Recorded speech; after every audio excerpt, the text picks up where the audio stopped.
ujung danau-danau, terliumit baik kanan sampai patah. Assalamualaikum warahmatullahi wabarakatuh. Tabi pun izin memperkenalkan diri. Nama saya Delta Atika Kamalia, NPM 207420069 dari program studi D3 Budidaya Perikanan, jurusan Peternakan Politeknik Negeri Lampung. Saya adalah alumni dari SMA Negeri 2 Negeri Pisan. Saya adalah anak pertama dari 2 bersaudara, dan orang tua kami bertempat tinggal di Negara Batin, Kabupaten Wekanan, Lampung.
Assalamualaikum warahmatullahi wabarakatuh. Saat ini saya sedang berada di rumah bersama salah satu orang tua saya, karena habis saya tidak bisa ikut wawancara. Jadi biarkan beliau memperkenalkan diri beliau. Assalamualaikum warahmatullahi wabarakatuh. Waalaikumsalam. Nama saya Hera Susaida. Saya orang tua dari Delta Atika Kamalia. Pekerjaan saya ibu rumah tangga. Ya, Ibu Hera sebagai ibu rumah tangga. Selain itu ada pekerjaan lain tidak? Selain itu saya seorang tani. Waduh, petani. Kira-kira luas lahan pertaniannya berapa, Bu? Ya lumayan lah untuk hidup sehari-hari. Kalau boleh tahu Ibu sudah berapa lama, Bu, menjadi petani? Kalau dibilang lama, semenjak saya lahir emang orang tua saya seorang tani. Sampai sekarang saya juga berkelanjutan ya, Bu ya. Untuk masalahnya sendiri pasti ada kan, Bu ya. Setiap pekerjaan pasti ada masalah. Untuk Ibu sendiri apa permasalahannya, Bu? Di sini kalau di pertanian sawah kadang gagal panen karena hama, karena banjir, ya bermacam-macam lah. Ada nggak, Bu, boleh cerita dikit tentang cerita dan pengalaman menarik nih selama jadi petani? Banyak sekali. Apa aja, Bu? Terkadang kalau bertani dengan semangatnya tani, ternyata harga menurun. Itu yang kadang apes. Ya, ada tidak, Bu, pesan untuk petani-petani milenial yang saat ini sedang menempuh pendidikan? Pesannya begini, jangan pernah menyerah, karena seorang tani itu kadang-kadang ada kegagalan, tapi dibalik itu banyak kesuksesannya. Ya, terima kasih, Bu, atas waktunya. Sekian teman-teman dari saya dan ibu saya. Kami akhiri. Wassalamualaikum warahmatullahi wabarakatuh. Waalaikumsalam warahmatullahi wabarakatuh. Assalamualaikum warahmatullahi wabarakatuh. Halo semuanya. Saat ini saya berada di SMA Negeri 2 Negeri Besar bersama narasumber saya. Siapakah beliau? Mari kita tanyakan langsung pada beliau. Mari Pak, silakan perkenalan terlebih dahulu. Baik, terima kasih. Assalamualaikum warahmatullahi wabarakatuh. Perkenalkan, nama saya Mufid. Saya di sini di SMA 2 Negeri Besar sebagai staf SMA 2 Negeri Besar. Kebetulan ini sore hari di hari Sabtu memang biasa kami mengadakan kegiatan ekstrakurikuler pramuka. Kebetulan saya di sini pembinanya. Oh, Bapak pembina Iya, ya. seperti itu. Jadi tepat sekali bertemu saya di sini di sore ini pas ada kegiatan. Jadi bisa sembari nyantai bersama anak-anak peserta didik di SMA 2 Negeri Besar. Meskipun ini di tengah pandemi, ya memang ada batasan-batasan, nggak semua anggota hadir karena satu semester yang lalu kami sudah melaksanakan kegiatan itu secara daring. Ini tinggal praktek-prakteknya beberapa saja seperti itu. Kalau dipanggil Bapak sepertinya ketuaan ya Pak, karena masih Iya, muda ini dilihat masih mukanya. muda sekali. Biasanya Kayak dipanggil masih apa? 18 tahun. Oh iya, bisa 17 tahun deh kayaknya. Biasa dipanggil apa Pak? Kalau dipanggil di sini biasa dipanggil Mister. Oh, Mister manggilnya. Jadi kita sama-sama manggil beliau dengan sebutan Mister Mufid ya Pak. Iya. Ya, Mister kalau boleh tahu bekerja sebagai apa Mister? Ya, seperti yang saya sampaikan tadi, pekerjaan utama saya sejak 2015 itu sudah mulai masuk di SMA 2 Negeri Besar sebagai staf. Jadi staf administrasi di SMA Negeri 2 Negeri Besar. Kemudian di akhir 2018 saya mencoba untuk terjun di masyarakat sebagai pendamping lokal desa. Seperti itu hingga sampai saat ini. Oh, banyak ya pekerjaannya. Selain itu ada lagi tidak Mister yang dunia pekerjaan yang saat ini sedang digeluti atau sedang dicoba saat ini? Oh itu ya. Jadi saya ini orangnya nggak puas dengan satu, Waduh. kecuali dengan istri. Istri cukup satu. Kalau untuk kegiatan organisasi saya memang orang organisasi, jadi senang menggeluti banyak kegiatan. Saya sekarang sedang mencoba untuk terjun di dunia bisnis. Jadi masuk ke UMKM lokal. Kalau boleh tahu bisnisnya berupa apa Mister? Untuk saat ini bisnis yang sudah berjalan itu kuliner. Oh ya. Kerjasama dengan kawan itu membuka kuliner, jualan nasi goreng, kemudian mie goreng, kuah. Di sini kan di kampung nih Oh, ya. nggak ada makanan-makanan yang seperti itu, jadi ingin nyoba biar masyarakat ini serasa seperti di kota. Seperti itu. Bisa CLD-an nggak? Oh, Bisa. justru itu kami tidak buka lapak, jadi di pandemi ini sepertinya cocok sekali saya memanfaatkan situasi dan kondisi saat ini buka usaha kuliner secara online. Jadi seperti itu. Selain itu ada tidak Mister bisnis lain yang sedang dicoba? Kalau ada lagi satu Waduh, yang banyak masih sekali ya, dicoba, Mister, ya. Masih dicoba ini menggagas. Awalnya berawal dari bisnis online yang kuliner tadi. Jadi ada beberapa rekan bisnis kuliner juga, khususnya yang online ya, itu kerepotan ketika COD yang mengantarkan. Kalau saya nggak terlalu nih karena yang masak ada sendiri, mungkin pas saya kesini bisa nganterin gitu ya.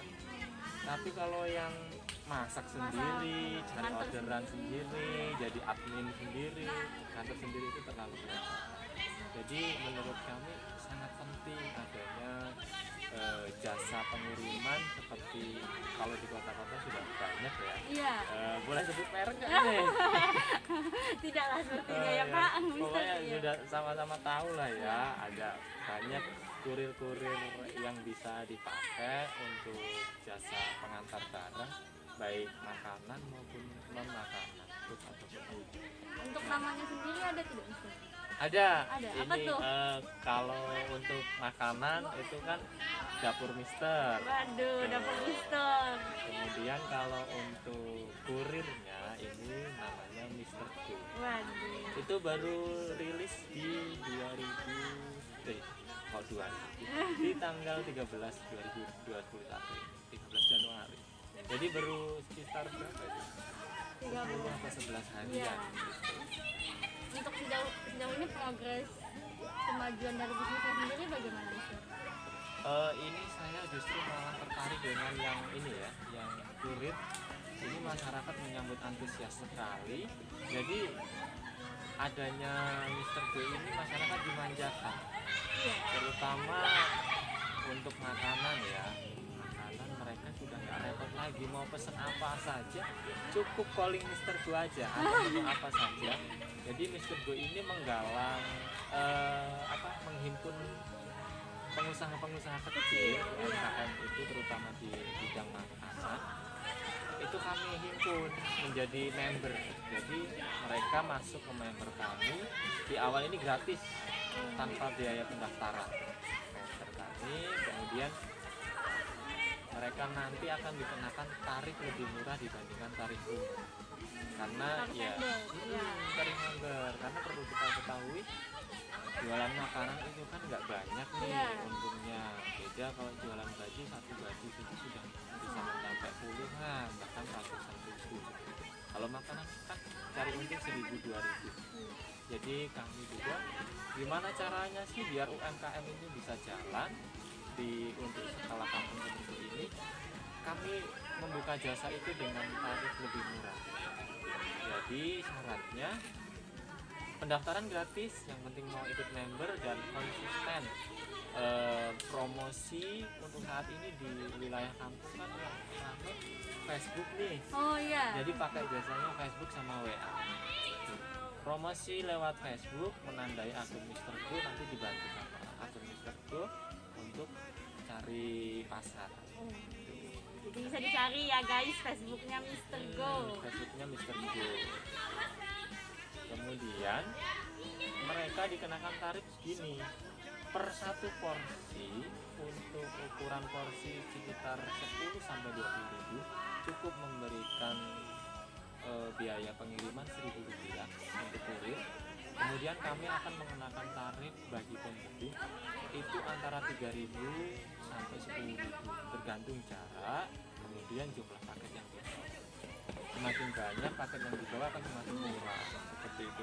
Jadi itu sangat meringankan para UMKM dan para pembeli. Jadi sama-sama jalan. UMKM-nya makin jalan, kemudian pembelinya juga nggak keberatan, kami juga dapat penghasilan seperti itu. Nah itulah langkah-langkah yang saya coba untuk membangun UMKM di kampung-kampung ini agar bisa berjalan.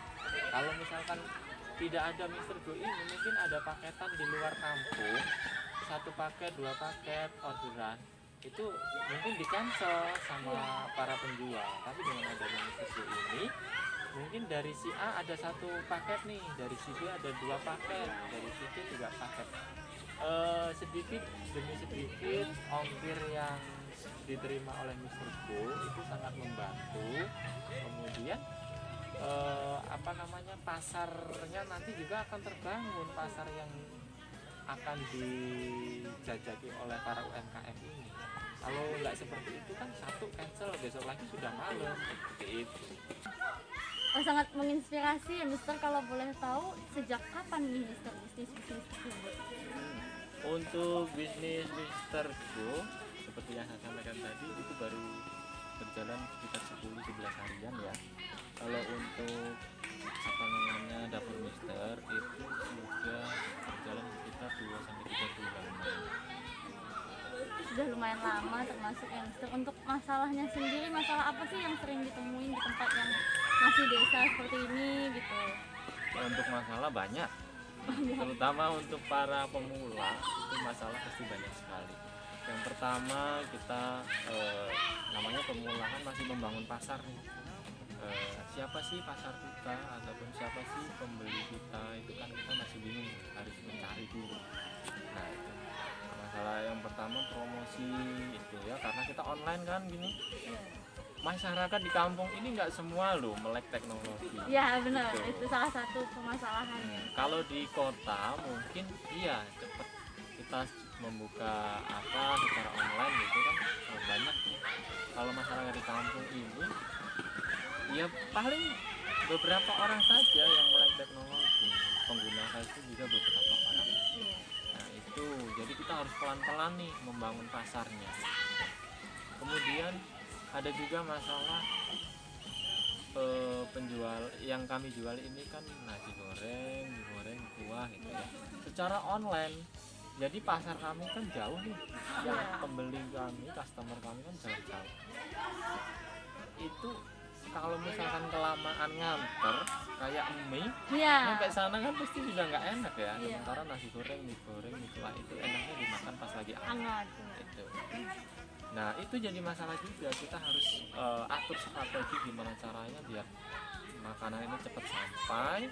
Kemudian pengirimannya juga kalau hanya 1-2 kan susah nih. Iya. Itu apalagi pas belum ada Mr. Go itu sangat susah sekali. Jadi kita harus numpuk dulu orderan. Kemudian terutama ini kan kami kan bukan jajanan ya, bisa dikatakan makanan pokok. Itu jam makan orang itu kan sudah pasti nih, jam makan siang jam segini, jam makan sore jam segini, makan malam jam segini gitu. Nah orang ketika order itu langsung berat, maunya ya jam segitu harus datang. Nah kita kewalahannya di situ. Nah kalau misalkan kita nggak bisa memberi pelayanan yang bagus, ya pembeli itu tidak bisa menjadi customer gitu. Jadi kita kan mencari pembeli biar bisa jadi customer, biar bisa reorder lagi. Nah itu. Kemudian kami kan di dapur Mister ini bahan-bahan bumbu juga pilihan, enggak sembarang bumbu, terutama bumbu-bumbu lah. Bumbu itu enggak ada di sini, jadi cari bahan baku di sini susah. Kalau di kota mungkin gampang ya, di sini bahan bakunya susah, jadi kami harus keluar kabupaten dulu biar bisa dapat bumbu itu, bumbu utama. Kalau nasi goreng biasa rasanya kan kurang pas ya, kurang mantep lah ya. Jadi masakan kami ini ya sudah sekelas yang di kota-kota, di Bandar Lampung gitu, sudah sekelas resto seperti itu bumbu-bumbu. Jadi nyarinya agak susah. Waduh, ternyata lumayan berat ya Mister masalah yang dihadapi ketika kita membuka bisnis di pedesaan. Betul, Nah, betul. untuk cerita dan pengalaman menarik setiap pekerjaan pasti ada nih Mister. Kalau Mister sendiri bisa nggak sih diceritain pada kami gitu? Untuk dapur Mister dulu ya. Iya. Di dapur Mister itu dulu waktu pembukaan itu kami kan pakai grand opening lah, cecaknya walaupun di grand kampung. opening nih. Jadi kami melakukan grand opening ya biar ada jiwa-jiwa milenialnya bisa terbangun, bisa tumbuh ya. Grand opening, kebetulan kami juga disupport oleh rekan kami. Itu disupport tenda. Ya di sinilah di taman ini, di Taman Hasan. Ini grand openingnya secara online live di Facebook. Itu sebelum grand opening kami memang sudah menyebar berita dulu. Oh besok nih kami grand opening, bisa nonton ya biar tahu nih proses masak kami seperti apa, terus masakannya apa aja gitu. Jadi di grand opening itu langsung banyak yang nonton, penonton di Facebooknya waktu live itu banyak sekali. Kemudian banyak sekali yang komen. Nah karena banyak yang langsung pengen nyicip tuh.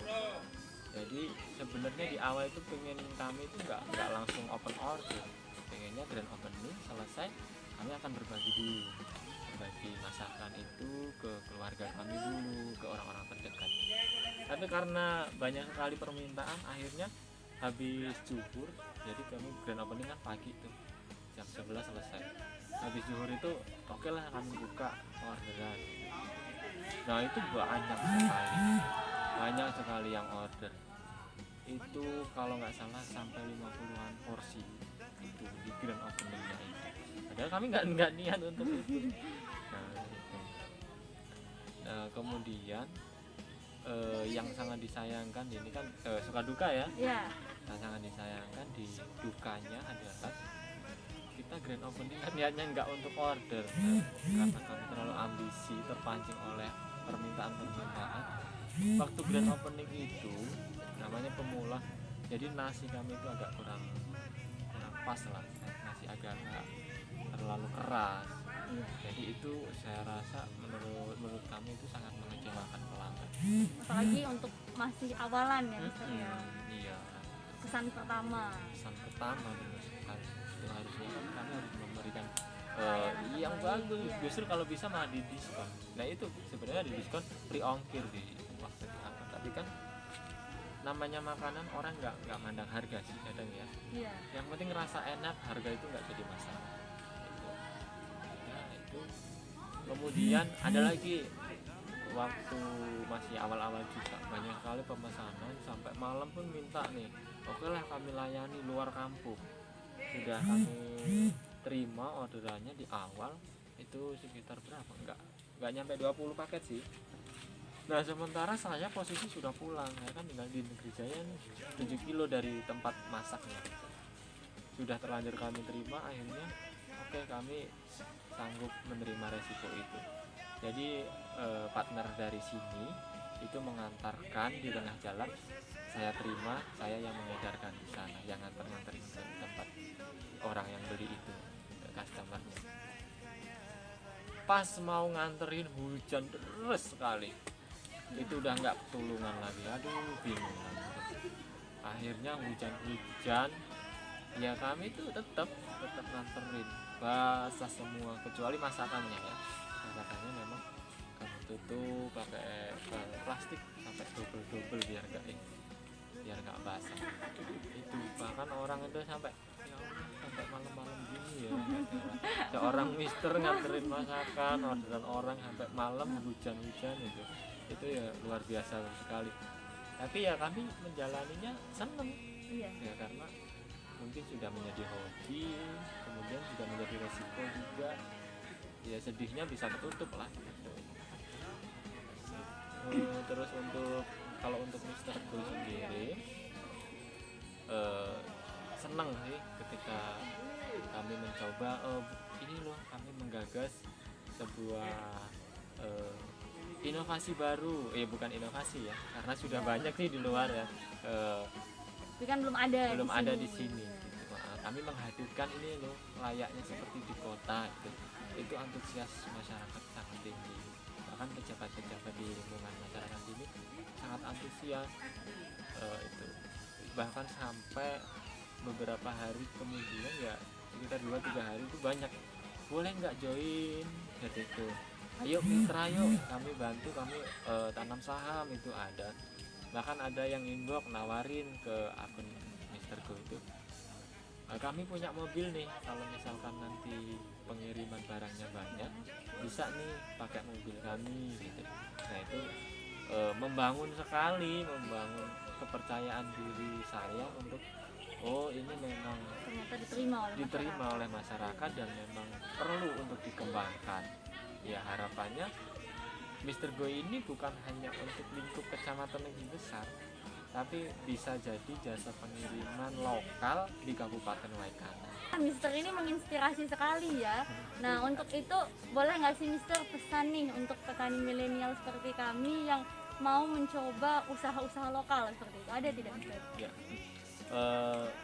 Petani milenial itu kalian yang ini ya, yang kuliah di Bolinela itu ya. Oke. Untuk para petani milenial, jika kalian ingin mencoba terjun di dunia usaha di kampung, dari kampung semua ya? Ya, dari kampung. Kalian jangan pernah takut untuk kembali ke kampung. Kalian ke Bolinela itu hanya menuntut ilmu, numpang belajar saja. Selanjutnya jangan takut untuk kembali mengabdi ke kampung kalian. Jangan takut nggak punya duit, jangan takut nggak ada lowongan kerja. Sekarang bukan zamannya lagi kalian mencari kerja. Jadi di era saat ini itu kita yang harus menciptakan lapangan kerja. Kita harus membuat sesuatu yang bisa menghasilkan uang untuk kita sendiri terutama jangan tinggalkan pengabdian ke masyarakatnya. Banyak sekali yang bisa kalian lakukan di kampung. Kalau kalian nanya lowongan kerja, mungkin ya bisa jadi nggak ada, tapi kalau kalian menciptakan lowongan kerja, saya yakin pasti bisa. Banyak sekali kok yang bisa dilakukan di kampung. Kalau kalian jiwanya jiwa-jiwa pengen kerja, ya nggak akan maju. Mas Nadiem, Mas Menteri kita kan sudah menyampaikan sih, kita ini berada di zaman apa itu ya kemarin ya, menyampaikannya sampai lupa saya. Akreditas sekolah ataupun lembaga tinggi pendidikan itu tidak menjamin mutu orang yang sekolah ataupun belajar di situ. Tapi yang bisa menjamin ya kita sendiri, benar gitu. Kemudian siswa masuk kelas itu tidak menjamin untuk belajar gitu. Jadi kalau pengen belajar ya jangan nunggu di dalam kelas. Kita belajar bisa dimanapun. Kemudian kita saat ini sudah waktunya kita loh yang menciptakan lapangan kerja, bukan kita yang mencari kerja itu maksudnya. Jangan pernah merasa takut untuk mencoba, jangan pernah merasa takut untuk gagal, karena kegagalan itulah awal dari sebuah kesuksesan. Seperti itu. Aduh, terima kasih Mister atas sampaiannya yang sampai-sampai saya terkagum-kagum mendengarnya, teman-teman semua. Ya, demikian dari saya dan Mister. Semoga bermanfaat. Assalamualaikum warahmatullahi wabarakatuh. Waalaikumsalam warahmatullahi wabarakatuh. Assalamualaikum warahmatullahi wabarakatuh. Waalaikumsalam warahmatullahi wabarakatuh. Di saat ini kami sedang bersama dengan penyuluh pertanian yang kebetulan wilayah kerjanya di Kampung Sri Menanti dengan Mbak Dwi Putriwati. Perkenalkan namanya, Mbak. Halo, perkenalkan nama saya Dwi Putri Wahyuni.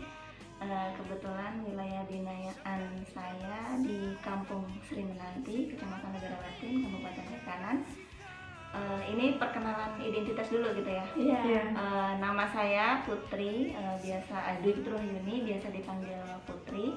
Saya alumni dari D3 Perkebunan Universitas Lampung tahun 2015 dan umur saya masih 25 tahun. Masih muda, saya masih single. Oke, cukup perkenalan identitas dari saya. Oh iya, Mbak selain jadi PPL bekerja sebagai apa Mbak? Selain penyuluh pertanian, saya juga bekerja di perangkat kampung, di kampung saya sendiri, di kampung Desa Setianegara. Jadi kerjaan saya sehari-hari ya saya ngantor di balai kampung gitu. Dan untuk menekuni pekerjaan ini Mbak sudah berapa? Kalau untuk penyuluh pertanian saya mulai dari tahun 2017. Oh, udah lama ya Mbak? Ya sudah lumayan lah, Iya. tapi ya masih istilahnya Perlu ilmunya masih perlu belajar iya, lagi sama. ya. Saya udah kurang lebih 4 tahunan lah sudah menekuni penyuluh pertanian dan di perangkat kampung. Udah lumayan lama ya Mbak. Jadi masalah yang sering Mbak temuin gimana Mbak? Apa aja Kalau masalahnya? untuk masalah yang di penyuluh pertanian, karena jarak tempuh antara desa saya di Setianegara untuk menuju ke Kampung Sri Menanti itu cukup jauh. Jadi ada banyak sih kendala. Salah satu jarak tempuh kita jauh banget, apalagi harus melewati medan yang cukup susah, apalagi kalau misalkan musim hujan, aduh nggak bisa dibayangkan. Kalian sudah tahu sendiri gimana kondisi jalannya seperti apa. Jadi jalannya itu becek, licin. Jadi ya bubur udah ya, Mbak? udah jadi bubur. Apalagi perbatasan antara Sri Mulyo dengan Sri Menanti itu aduh jalannya luar biasa. Kalau misalkan musim tebang itu banyak mobil truk yang berlalu lalang bawa tebu, jadi ya itulah susah-susahnya untuk menuju lokasi Sri Menanti. Dan selain itu juga kalau misalkan Sri Menanti itu kan kawasan yang istilahnya rawan banjir. Iya. Jadi itu salah satu kendala, tapi ya itu tiap tahun selalu ada aja namanya banjir, karena kan kita tidak bisa prediksi cuaca, itu kan memang kadang banjir kiriman dari hulunya gitu. Iya. Ya, cukup itu. Nah, untuk cerita menariknya Mbak selama menekuni pekerjaan itu apa saja Mbak? Kalau cerita menarik banyak sih sebenarnya kalau diceritain. Salah satunya aja ya. Iya. Kan kita kalau kerja ke ke wilayah binaan gitu, kita bareng-bareng sama teman-teman. itu kalau menuju lokasi yang mau kita survei, misalkan di sawah, itu kita banyak banget melewati rintangan. Tahu sendiri kan jalan di ladang itu, Iya. yang jalannya becek, yang jalannya berlumpur, itu sudah menjadi makanan sehari-hari kita gitu. Jadi kadang kita pas di perjalanan itu yang habis hujan, jadi motor kami terguling, yang istilahnya lewat jalan yang berair ternyata airnya dalam. Ngeri-ngeri ya Mbak. Tapi itu pengalaman yang apa ya, yang berkesan. Ya itulah indahnya ketika kita bekerja di lapangan, tidak monoton di dalam ruangan. Kita bisa sambil istilahnya sambil kayak liburan, tapi liburannya di kebun gitu. Ya ambil sisi positifnya aja lah gitu.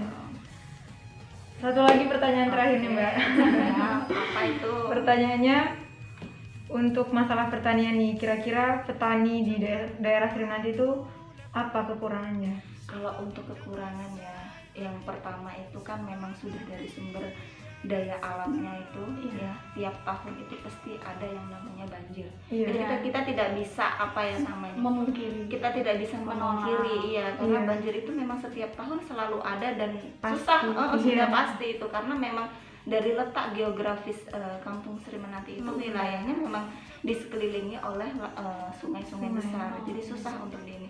Ya itulah kendala yang utama di saat lagi udah mau panen misalkan, banjir datang, kita nggak bisa nolak kalau banjir, nggak Iya, bisa, iya. karena memang banjir itu memang sudah dari alam.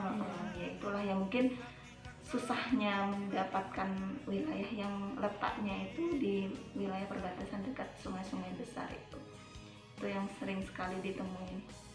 Ya, Terima kasih Mbak Putri Ya, atas sama-sama. jawaban-jawaban yang sangat gimana ya? Terima kasih. Sangat menginspirasi lah, Ya, membuat mudah-mudahan kalian berdua juga nantinya setelah lulus juga akan merasakan apa yang saya rasakan. Amin. gitu kan. Ada gambaran ada gambaran kan ke depannya dari gimana Mbak Putri, gitu ya. kan ya. Tapi ya itulah namanya pekerjaan, apapun itu harus dijalani Iya. dengan ikhlas ya. Terus dengan senang hati gitu. Terima kasih Mbak Putri Oke, dan sama-sama. semuanya. Wassalamualaikum Oke, warahmatullahi waalaikumsalam. wabarakatuh.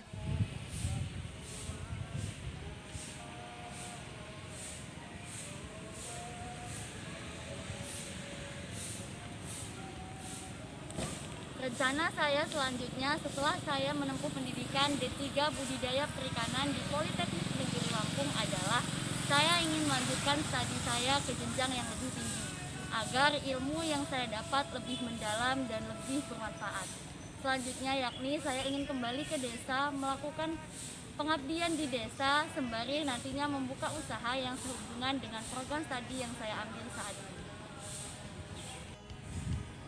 Saya selaku mahasiswa penerima beasiswa pemerintah daerah Provinsi Lampung di bidang pertanian mengucapkan terima kasih banyak kepada Gubernur Provinsi Lampung karena mengadakan beasiswa ini. Karena banyak anak-anak di luar sana, anak petani dan nelayan yang tidak dapat melanjutkan pendidikan mereka karena terbatasnya biaya untuk mereka melanjutkan pendidikan, sehingga mimpi mereka harus putus di tengah jalan. Tapi dengan adanya beasiswa ini, anak-anak dari petani dan nelayan dapat merasakan hal yang sama dengan anak-anak lainnya, yakni menempuh pendidikan setinggi-tingginya. Terima kasih kepada Gubernur Provinsi Lampung.